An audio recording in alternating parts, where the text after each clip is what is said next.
What's up, nerds? It's Pat from the Nerds You're Looking For podcast.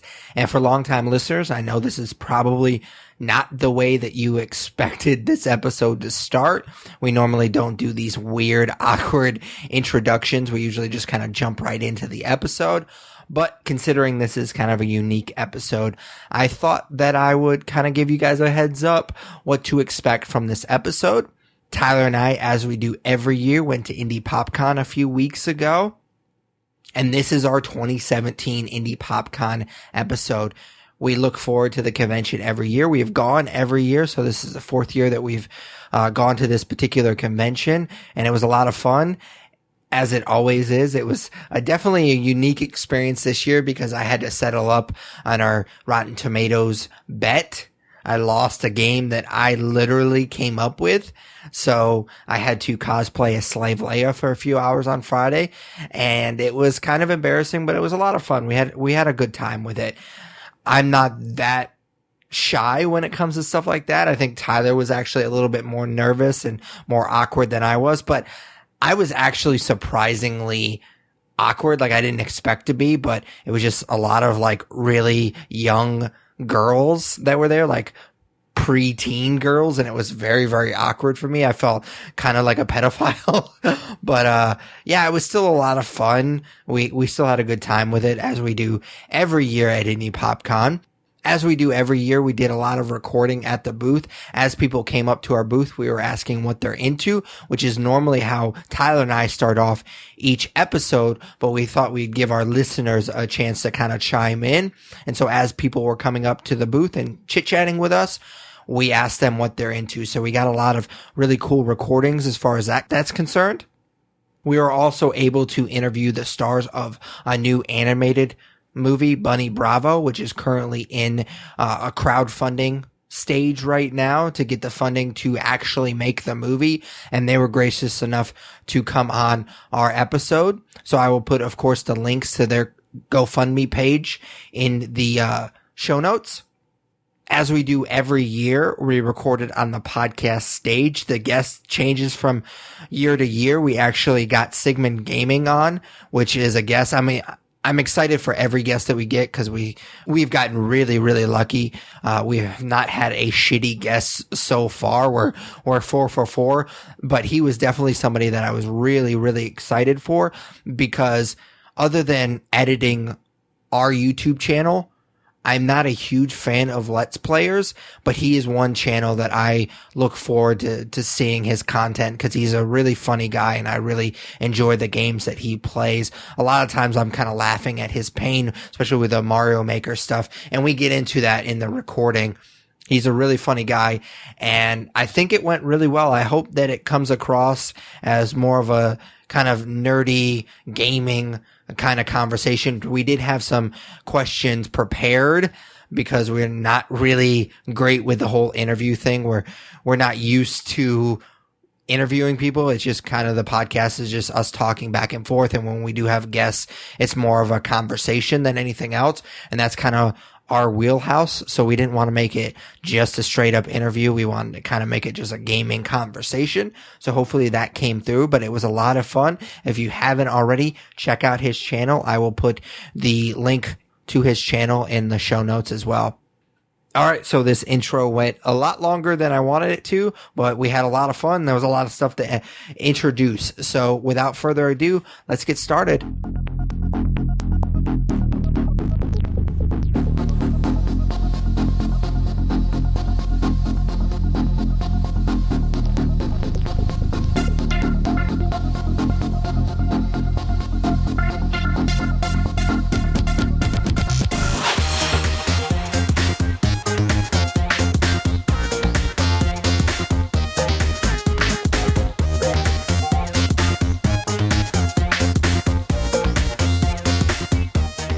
Hi, I'm here with... From Memphis. All right, Alex from Memphis.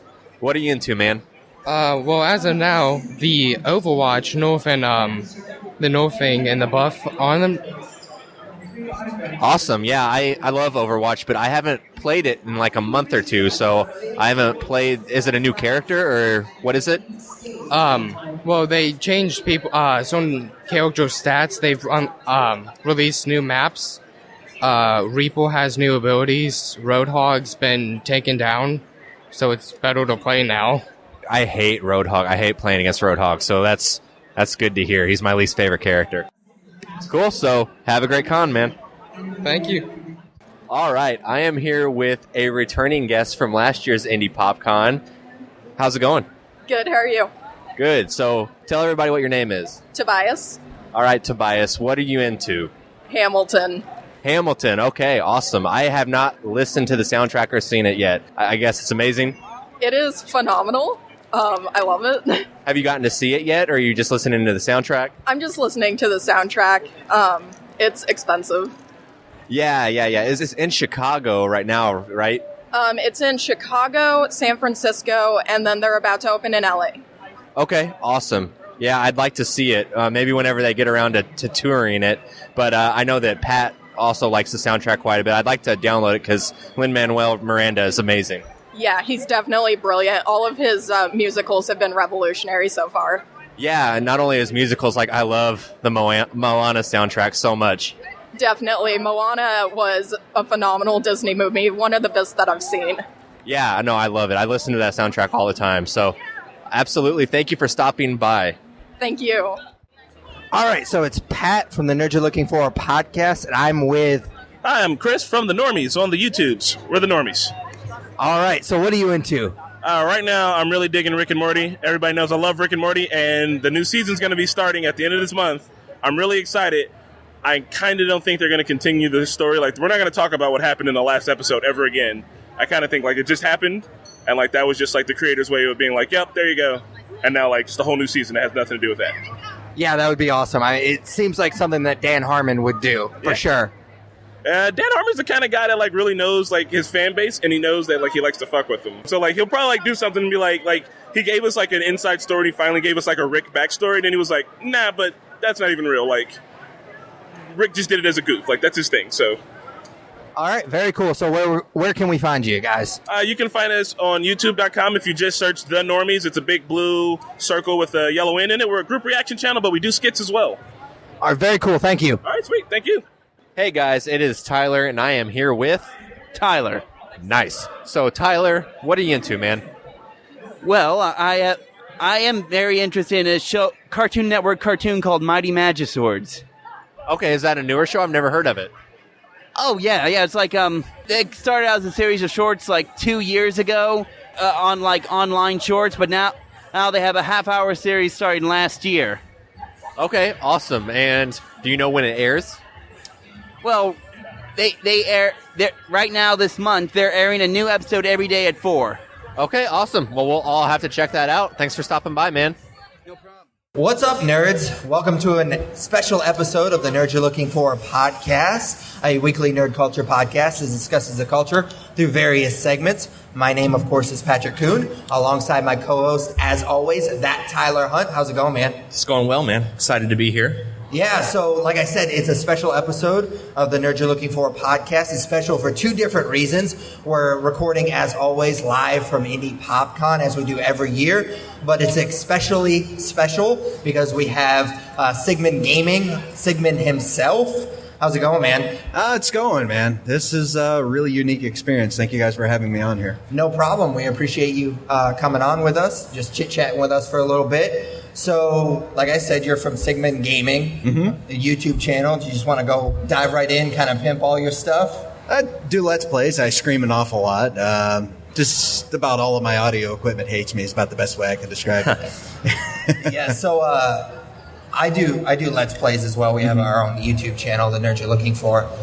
I enjoy doing it, but for the most part, I'm not a huge fan of watching it, but I legitimately love watching your videos. Thank you. They are hilarious, especially the Super Mario Maker. Those videos are by far my favorite, and I hate to say that because I know those are the videos where you get the most angry, but that is just fantastic for me. I love watching you get super, super angry. Well, I'm glad you enjoyed it. Yeah, it's actually funny you mentioned it. Every time someone's like, I love your Super Mario videos, it's like you can see like a small vein start to pop out of my head, and it's like, I'm glad you enjoyed it so much. Yes, I definitely laugh at your pain. It's pretty hilarious. So, you're on Facebook, Twitter, all that stuff. Where can they find you? They can find me at Bearded SygMan on Twitter and SygMan Gaming on Facebook. All right, very cool. Awesome. So I prepared a couple questions just to kind of get into it. The first is really hard-hitting stuff. So how do you get your beard dyed like that? Beard dyed like yes, that? 100%. I'm fortunate that my sister-in-law is a hairstylist. That was nice. number one. The first time she did it, the first time was a complicated process because I ended up looking like I had a toaster hanging off of my chin. I wish I would have got a picture of it and I would have brought it for you guys, but No, as a man that cannot grow a beard, I'm very jealous. So it's a complicated process, but when you start dyeing it, it's so much worse because you can't get it wet for the first 2 or 3 days. You can't shampoo it for a week. So by the time I'm actually able to clean it in, it's a mess. My wife walks up to me and she goes, "You smell funny." It's well, yeah, I haven't exactly had a chance to clean anything yet. Cool. So second hard-hitting question. Whenever you came to our booth yesterday and introduced yourself, did you regret agreeing to do this because Pat was cosplaying as Slave Leia? No, I thought that was awesome. I was just nervous because it's one of those situations for me, my first convention where I have a booth, that people recognized me. And I was stopped and I just saw the Leia Organa thing and I was not expecting that. I just kind of froze and I'm like, huh. I was expecting that, but whenever he actually put it on, I was not expecting that. I did not expect for him to look like how he did. How sexy I was. Right, there you go. Yeah, that's it. I wasn't expecting the flamboyancy. That's the word I was looking for. No, it's funny because we would have teenage girls walk by our booth and they would snicker and I was like, oh yeah, it's high school all over again. Right. So I'm used to that. So yeah, it was definitely interesting. We have a bet each year on the podcast and I lost that bet this year. So that's what I was doing. Tyler is probably going to lose the bet this year, which I'm not looking good. Really looking forward to it. So he was pretty nice to me yesterday. I gave him a lot of creative control. The criteria for the bet. So he's definitely gonna be sure to send pictures. Yeah, exactly. So that was a good time. You were saying this is your first con with a booth, right? Mm-hmm. So what's your impression so far? I love it. I mean, the fandom is what inspires me the most. It's what inspired me the most at my first Indy Pop Con that I went to as just a guest. Yeah. But from what I've seen so far, it just blows my mind to see how many people out there are dedicated to what they enjoy. They have that kind of level and passion is jaw-dropping and inspiring to me. Not only to keep doing what I do, but also have a wider understanding or a better understanding of what people love doing, why they do what they do for whatever genre or anime, games, whatever they follow, really, really hardcore. I understand it and I've grown an appreciation for it. Oh, cool. Absolutely. That's one good thing, and we bring this up on the podcast a lot. I mean, we're huge nerds, but when you come to something like this and you see people cosplaying, and we don't even know who they're cosplaying as, nerd culture is just so expansive. It's amazing. That's one thing that I love about cons is just seeing cosplayers and trying to guess who they're cosplaying as. Right. Because, like I said, I consider myself a huge nerd. If I don't know, that's a pretty deep cut. So I kind of want to turn a little bit to your YouTube channel. I know we talked about it a little bit already, but one thing is Pat and I started the podcast because we were having these nerdy conversations anyways. It's well, why not record it and see if people are interested? And it's fun still, don't get me wrong, but it's a little bit like a job because you want to post every week and you're on a schedule and it's still a lot of fun, but there is some responsibility there. So my question for you is, do you feel obligated to record most of what you play, or do you still play quite a bit for leisure? Or is it both? It's a little bit of both, but more leisure than anything. It's finding a good game to play. What's something that I'll enjoy, because usually your audience will see right through you if it's good, or if they can see if you're basically faking it or not. You're just there for the ride, I love recording. Recording is my most favorite aspect of it, but when it comes down to it, you got the recording aspect, which is my favorite, and then uploading, the editing. I want to make sure to put any special edits that I can into it to just try to show that, hey, there's actually more than just recording. It's a lot of effort that goes into it, too. absolutely. Yeah, so, I mean, you kind of touched on it a little bit, but a follow-up question is, what kind of games, like, is there any criteria on what games that you play, or is it just something that hey, this looks like a fun game, or is it something, do you take your commentary into consideration? Like, oh, this is something that I could talk about a lot, or I think I could have a fun conversation. The commentary is the biggest role for me, because sure, the game could be good, but if the pacing is too slow or the pacing is off, I can't record it. I won't touch it, because then what I'm doing at that point essentially is taking a game and I'm not delivering my best to it. I can't give my best to it, so I have no business recording it. I'm not showing not only respect to my audience, I'm not showing the respect to the developers, the people that created the game. And that's why recently I'm starting to do longer games. I have a hard time with the story-driven games because I feel like I can't give my best to it. Yeah. So, what type of game, as far as your YouTube channel is concerned, what's your favorite type of game to play? What type of game do you feel fits your commentary style the best? When it's unpredictable. Okay. Like I'm better in situations where I could, like Ben and Ed, I could die like that, and there's something like that could happen, and I immediately have to react to it because I didn't see it coming. That's my favorites when it's random, because I consider a lot of what I do random. Random games, commentaries all over the place, like a squirrel that found a sugar cube, and it's just anything that makes it unpredictable for me. That's what makes it fun. So this is a pretty broad question, but of course it's like one that we have to cover. So what drew you to doing YouTube, and what drew you to creating your channel? I stumbled over Markiplier's channel. It was when I had heard about Five Nights at Freddy's for the first time. Like, well, everybody's raving about it. This is when the first game was massive. It's like, oh, okay, let's go see what this is about. And I happen to look it up, and the first thing I see is a fail compilation from Markiplier. Of course, I laughed. It was really, really funny. And I started chain watching a bunch of his other videos. And I was like, this looks like it's a lot of fun. I want to do this for myself, because, like, number one, I've always wanted to entertain, and I could never really find a good place to do it. And then I saw that YouTube was the best place for me to be able to do that.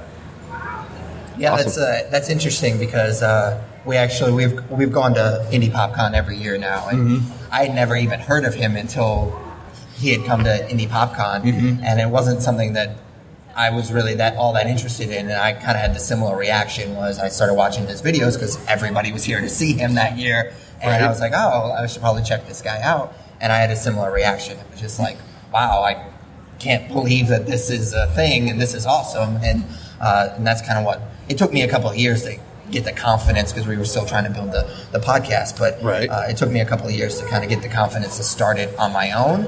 And I've struggled a little bit, but I think I'm starting to kind of find my groove with it. But yeah, it's so much fun. I feel like that could be the other name for our podcast, the Struggled a Little Bit podcast, because that is pretty much our story. So for me, being an adult now, I used to be a huge gamer, and I have a lot of, or a really hard time, I guess, finding the time to play games. And do you the YouTube takes up a lot of time. Do you feel like, being an adult, that your gaming has dwindled a little bit? Or God, no. God, no? I'm jealous. Drives my wife insane. I finally managed to squeeze the PlayStation down into the living room. So that's when I know it's a step of progress, when she is starting to slowly allow me to bring some of my gaming stuff downstairs. And usually, or I'll find a game that she likes and let her play that, and just kind of like, no, that's awesome. Forget that we have the PlayStation, and then it works. I feel like we cover so much stuff on the podcast, so movies, TVs, comic books, video games, that I'm spread pretty thin nerd-wise. So do you feel the same way, Pat? Oh, yeah, for sure. So we love doing the podcast, but sometimes there's certain things, like we'll review a movie, and like the Fast and the Furious, the new Fast and the Furious movie, or The Circle, and it's like, it feels almost like Hallmark, because that movie is so bad. Don't see The Circle. Okay. Save yourself the trouble. That movie is super, super boring. But and then, yeah, like you mentioned, Fast and Furious. We reviewed the newest Fast and Furious movie, and I've never seen a single Fast and Furious movie, so that was an experience as well. I didn't realize how bad those movies are. So it's hard to find time to do other things that are just for you. But at the same time, like the flip side of that, we just recorded our SpiderMan Homecoming review last night in the hotel room, which we had to cuddle together. It was super, super awkward. Right. But anyways, not our normal recording situation, but that was really fun. So you have the circle negatively, but on the flip side of that, we get to really have some fun talking about movies that we love. But as far as gaming is concerned, especially with the YouTube channel, I have a hard time finding time just to play a game for me, because I feel like, well, I only have a certain amount of time to game to begin with, so maybe I should just be recording everything. So I have a hard time finding time to just play whatever I want to. Right. And that's the hardest part. I've just recently started to actually force myself to play games for myself. Sure. Like, was it Horizon Zero Dawn? That game's amazing. And instead of like, hey, this would be a real game to do a Let's Play, it's like, no, I just want to relax. I want to just chill and play a game. So there's a couple that I play offhand. Not too often. I'd like to have more time, but... Yeah. So is that the only game that you're currently playing, just kind of not recording? Oh, no, and I'm not recording. It's Diablo 3. Oh, really? Yeah, the Necromancer pack drop. No, I'm a hardcore Diablo fan, man. Been playing since the first one came out when I was like 10. So you've mentioned playing on PlayStation, but I do watch a lot of your videos, and most of that is PC. So do you prefer one over the other? For me, it's accessibility. Now, the PlayStation, like, I have to hook up my Elgato and all that mess. Number one, that's the hard part. Number one, and hoping that it works. That's the hat trick. But I typically aim for games like a lot of indie games that are either inexpensive or free, something that's easy to access for somebody watching at home who doesn't have enough money to go out and buy a $50 video game, but they'll say, hey, this game is really fun. You can get it for like $2. Okay, cool. I can swing that. Or I can go to this website and this game's for free. Cool. I want to play it. And then they can do it because they saw what I played and they were able to do it for themselves. Yeah, I never got into PC gaming. Like I know as a gaming nerd, that's kind of blasphemy, because I know that I understand that it's probably a better experience, but growing up, I just never had the money for a gaming PC, and so it was always just cheaper for my parents to give me whatever console had come out, and I've just kind of grown up with PlayStation and Xbox and whatnot. So at this point, I own a Switch, PlayStation 4, an Xbox One, so it's like, at that point, it probably would have just been cheaper to take all of that money and gotten a gaming PC. But I understand that it's probably a better experience. I just never had the opportunity to do it. So right. Well, I really didn't get back into like actual diversified gaming. By diversified, I mean finding different games to play, because I was hooked on World of Warcraft for about 7 or 8 years. Yeah, that was my crack, and finally getting out of that, and I started getting into YouTube. I was like, oh wow, there's all these other games out here I could play. So I had a lot of catching up to do, but it was really, really cool. Awesome. So we do a segment every episode called A Nerd Favorite, where we take turns asking each other what our favorite blank is. The newest episode we were just recorded last night, we asked what our favorite Spider-Man villain was from the movies. So I have a couple nerd favorites for you. Okay. Just kind of curious. So what is your favorite gaming console of all time? Super Nintendo. Super Nintendo. That's a good pick. That's like what got me into gaming was the Super Nintendo. That was my first memory of the Super Nintendo. Is I woke up one day at Christmas, walked out, and there it was. We were playing Super Mario World. So, I mean, you got some of the best classics out there. Another thing is a lot of it is nostalgia and memories. And, it was actually where you had the entire family get together, sit on the couch, and all take turns playing video games. Like, I had my dad playing games that he never touched before. He fell in love with Star Fox and played the crap out of that. Yeah. But then, I mean, you also have other great games like Chrono Trigger and just some of the great classics that came out on it that I don't really think they've been able to really get back to ever since. So favorite Super Nintendo game then? Chrono Trigger. So it is Chrono Trigger? Oh yeah. I loved there were two obscure games, well, not that obscure because they were based on big franchises, but my favorite Super Nintendo games, there was Star Wars Return of the Jedi, and then the Aladdin game. That was the first game I ever beat, was Aladdin. That game was a lot of fun, but it sure made you feel good about yourself by the time you were done. Yeah. Now, the Star Wars games, my friend had to stop me from chucking his controller across the room. That was one of my earlier rage games. Defeating Emperor Palpatine at the end, that was... But even like in the Aladdin game, you go up against Jafar's of Snake at the end, and that was pretty frustrating, but A lot of fun. And it's like one of those things that once you figure out how to do it, you feel really dumb afterwards. It's like most of my Let's Plays, like when I'm playing the game and I'm like doing awful at it, but then I'm recording and editing and I'm seeing like the little obvious things that I miss. But trust me, if anyone else thinks I'm stupid in my videos, I have already thought it about 3 or 4 times. What's your favorite console of all time, Pat? I mean, I don't want to piggyback off your answer, but Super Nintendo is a good one. I think I would have to go with the original PlayStation because I think that's probably the console that I played the most. I played a lot of Tony Hawk on PlayStation, so I like that game. But Super Nintendo Donkey Kong Country is amazing. I probably put the most time into that game than I think I've played, other than maybe Madden throughout the years. But I played a ton of Donkey Kong Country. I have a similar experience with Super Nintendo that you talked about. With my dad playing Donkey Kong Country. My dad is not a gamer by any means. Right. I actually just recently went over to his house and he had a new Xbox One. And I was like, why did you even buy this? but he loved Donkey Kong Country. Us playing the minecart level of that game is one of my fondest childhood memories. So definitely Super Nintendo, but to not piggyback, I would have to say PlayStation. Is it just the catalog that makes Super Nintendo your favorite, or? I think it's the catalog. It was also introducing a lot of new concepts to people that weren't there, like your role-playing games, some of your action games. That's what it is, and mainly the family thing too. Yeah, for sure. Are you considering getting the classic, the NES Classic, or not the Super Nintendo Classic that they just released? Whatever the hell they're calling it. Yeah. You can never get your hands on one, sure. Like, they sold out of pre-orders as soon as I found out it existed. Yeah, that's frustrating. I think I'm just going to get a RetroPie, to be honest with you. I mean, I know that's kind of blasphemy because you want the system, but, I mean, I can play all the cool games. What is it? A RetroPie? Yeah, it's basically just an emulator. Yeah. Okay. See, and it's interesting. I actually used to have all of that, but in order to do YouTube, I had to trade all of that in. Really? Yeah, I couldn't afford anything. Like, when I started YouTube, my wife and I, we barely had 2 pennies to pinch together, but we still wanted to do YouTube. She traded in her iPad so I could have the basic equipment, and I traded in basically my childhood so I could have some updated stuff that actually worked.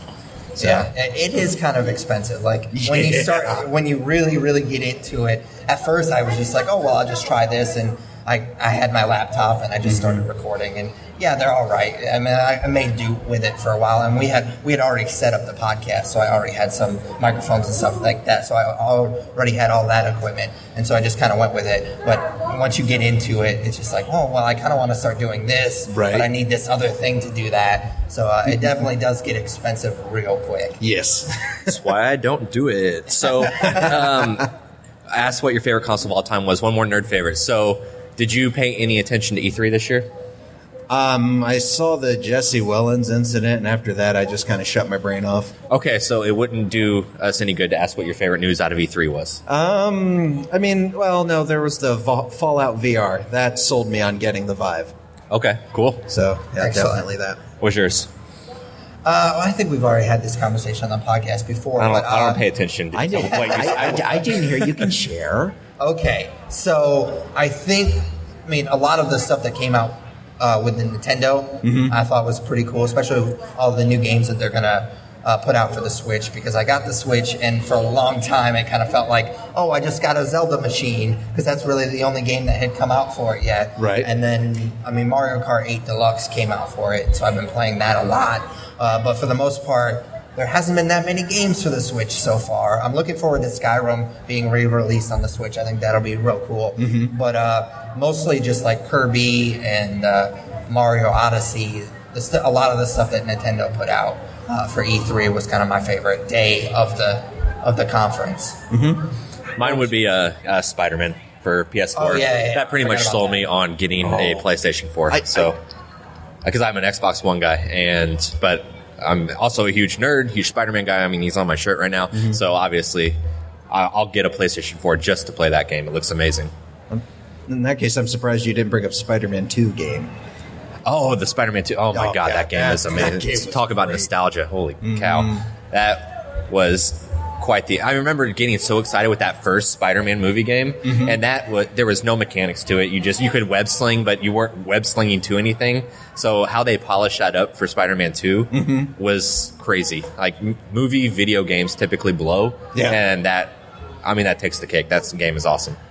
Yeah, I remember that game quite fondly because it had come out for PlayStation and it also came out for Xbox, and I was the only one of my friends that had gotten the Xbox, and I was talking about, I was like, oh yeah, I'm to the Craven part where he shoots you through these windows, and my buddy's like, what the hell are you talking about? And apparently there's 2 different versions of that game. Yeah, the PlayStation version does not have that, and so he looked at me like I was a crazy person, and that was my first experience with games, like changing it up between different consoles, and I thought that was, I already loved that game to begin with, but I thought that was really cool that they changed it up. Plus I love Craven, so I thought that was amazing that I got the version that had him in it. But I remember that Green Goblin fight, one of the many Green Goblin fights in that game is one of the most frustrating experiences I've had as a gamer.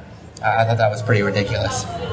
One for me was the Statue of Liberty part where you had to web all the way up in the circle. Yeah. I didn't make it past that. I almost shattered my controller. Like I kept falling, and then me and a buddy of mine played it for about 3 hours, and I almost broke my controller. And I'm like, no, I'm never touching this again. Over the course of you being a gamer, have you ever broken a controller? Several.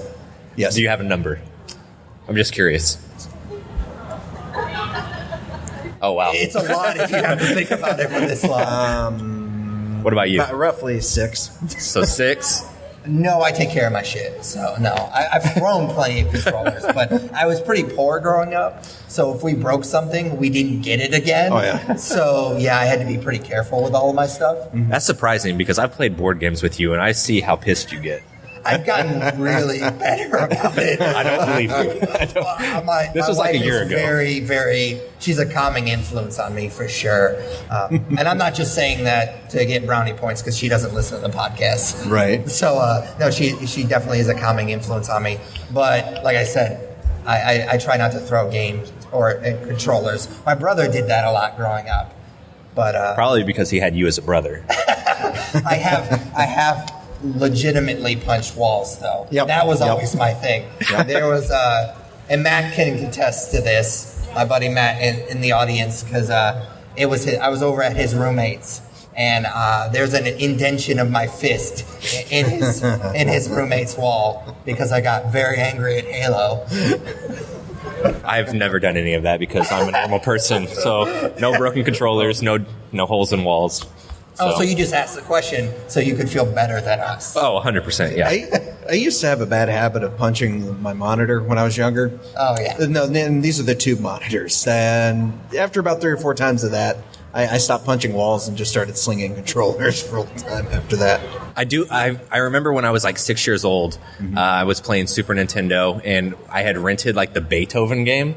I don't know why. What? Why? Yeah. So I was playing that, and we had this old TV. I don't know what like the kind of model is or anything, but the speaker was at the bottom. Yeah. And I got mad, and I put my foot through the speaker, and I tried to repair it, being like 5 or 6 years old, with Scotch tape. And my dad got home from work and was like, "What happened to the TV?" Like as soon as he walked in, and I don't know how I thought I was being clever, but yeah, that's the only thing I've ever done video game related where I broke something. I think the funniest story that I've ever had was I was over visiting my parents one time, and they had this statue, and this wasn't that long ago, actually. They had this, like, horse statue, and it was on their like, coffee table, and I was playing Wii bowling, and I punched through it. Like, and it wasn't even out of anger, it's just because I'm an idiot. It didn't move it out of the way. So, yeah. And I also tried to do that. I tried to fix it. It did not work. Did you use Scotch tape? I did not use Scotch tape. Gotcha. I used super glue, and it did not go over very well. One of my first experiences with Dark Souls 3 left a hole in my computer desk. I could see that. I had the controller, and I got mad, and I just slammed the controller down, and it went through the table. Wow. I got in trouble because we had bought that table from IKEA like 2 days before. Oh, man. Yeah. How close are you to IKEA? Because most people, it's like a pilgrimage to go. It was 3 hours away first. Now they have one about, I live in Columbus, so they have one, it's like 20 or 30 minutes from my house now. Oh, that works. Oh, yeah, it does. It works a lot better, especially considering the last time we went to IKEA, we had to flatten basically the inside of her car to be able to get anything back home. So now you can afford to just break tables left and right and just go pick up a new one from IKEA. Not if I don't want to sleep on the couch all the time. All right, you ready to get into our topic for this episode? All right, so like we've just been talking about for the last 25 minutes, all three of us are huge gamers, and I just thought it would be kind of fun to talk about what video game universe would you like to live in? Anything, well, I would say anything with a mage, so I'd narrow it down to World of Warcraft, specifically because if I was a mage, I had the ability to teleport away. My wife would say, honey, I need this. I must go. My planet needs me. Are we good? Spitfire. Test. Yep, I think we're good. All right. So what were you saying about World of Warcraft? About World of Warcraft, yeah. Just being a universe where I could teleport away and on demand. Yeah, that'd be great if I could do that now, but I know better, and she can outrun me. So, so what's your answer, Tyler? This was a really tough question because all of the video games I really enjoy would be a terrible place to be. So, my favorite game of all time is Resident Evil 4. Ooh. And as much as I love that game, it's a terrifying experience, and why the hell would I want to live there? Right. So, I mean, it can't be that. I thought about going like the Overwatch route because that's super popular, and maybe I'd get some brownie points with our lunch crowd, or Mario, something like that. But I think another one that ran through my head was Disney Infinity because I'm a huge nerd and I love Disney. But I think I'm going to go with Halo 2. Okay, that's interesting. That sounds much better. Yeah, no, it's still a really weird answer. Don't get me wrong, but I have a reason behind it. So I think I put more hours into that game compared to any other game I've ever played in my life. Right. Basically, while people in high school were, having a lot of friends and being popular and playing sports and dating, me and my friends would just sit in the basement all day, all weekend, every day after school and play Halo 2 until we had to go home. And so basically being able to live in that universe with my buddies that are all scattered all across the country now and shoot each other and then respawn, of course, would be a thrill. So, and of course, like Master Chief's armor would be amazing to have. And, right. Falling long distances without dying, all that good stuff. So it would make me feel much more masculine than I already am. Right. So, yeah, I think that's an interesting answer just because I feel like if you can say, oh, yeah, I'm going to be a Spartan, then yeah, I would definitely sign up for that. But if I'm going to be a Marine, then screw that. Yeah, I'm not being a Marine in the Halo 2 universe. That's like being a red shirt in Star Trek. Exactly. You're destined to die really, really quickly.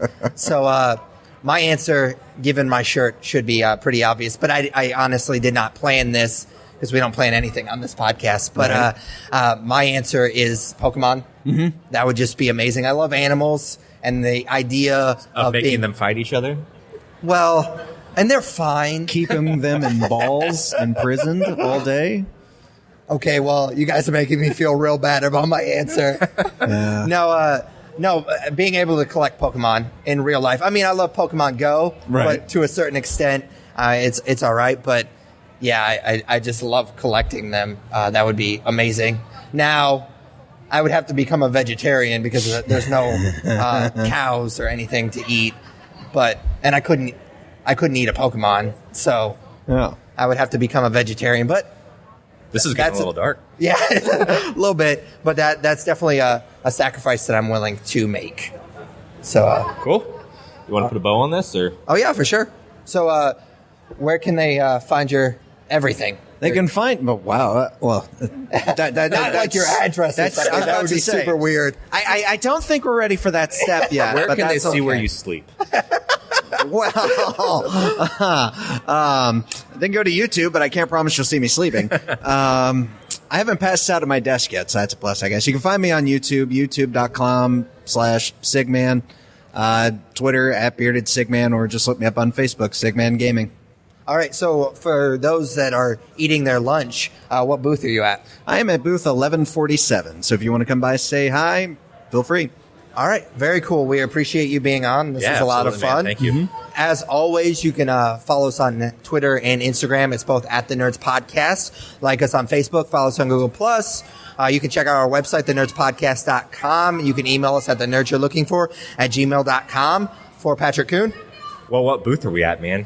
Oh, booth 1250. 1250. Come see us. All right. For Patrick Kuhn. Tyler Hunt. We are The Nerds You're Looking For. Take it easy, guys. Later, guys. All right, guys. It is Tyler from The Nerds You're Looking For, and I am here with... Meredith O'Connor. Amber Frank. All right, guys. What are you here at PopCon promoting? This is also Michael Simka right here. He produced the movie. I'm Chop Liver. Nice to meet you. We're promoting hanging out with Nerd Podcast. Yeah, we are. We're the nerds you're looking for. No, we're here promoting Bunny Bravo, which is our new animated film. We're also sponsoring Lids this weekend at PopCon. Yes, Lids is great. BunnyBravo.com. Yeah, it's awesome. Michael's done several studio films, and now he's doing independent, which is amazing. So my thing is, I'm the celebrity ambassador at the United Nations for anti-bullying, and when Michael Simka and I started this project, when he reached out to me and Amber, Amber's been on Nickelodeon for years, and everyone knows her from all her acting jobs, and then I've done singing with various labels, but the whole point behind this is to bring independent art to the fans. So I'm very excited about that. As an anti-bullying advocate, I think it's going to have a great message as well. Yes. It's a Regulation CF crowdfunding campaign. Very different from Kickstarter, where you invest and just get like a t-shirt or something. This, you're actually investing in the movie. We've raised $251,000 for this, for marketing and distribution so far. We're still going. It's Adventures of Bunny Bravo and Un Conejo de Huevos. We have 2 films. One's in English, one's in Spanish. 20-plus stars. Meredith O'Connor, Amber Frank, Drake Bell, Jason Mewes, Steve Gutenberg, Bobcat Goldthwait, Greg Sulkin, Kat McNamara, and on and on and on and on and on. And we just hope that everybody out there listening will join the team. Again, it's bunnybravo.com. That is awesome. That's quite the cast you guys have there. So make sure to check them out. Check out their crowd campaign, and we'll talk to you guys later.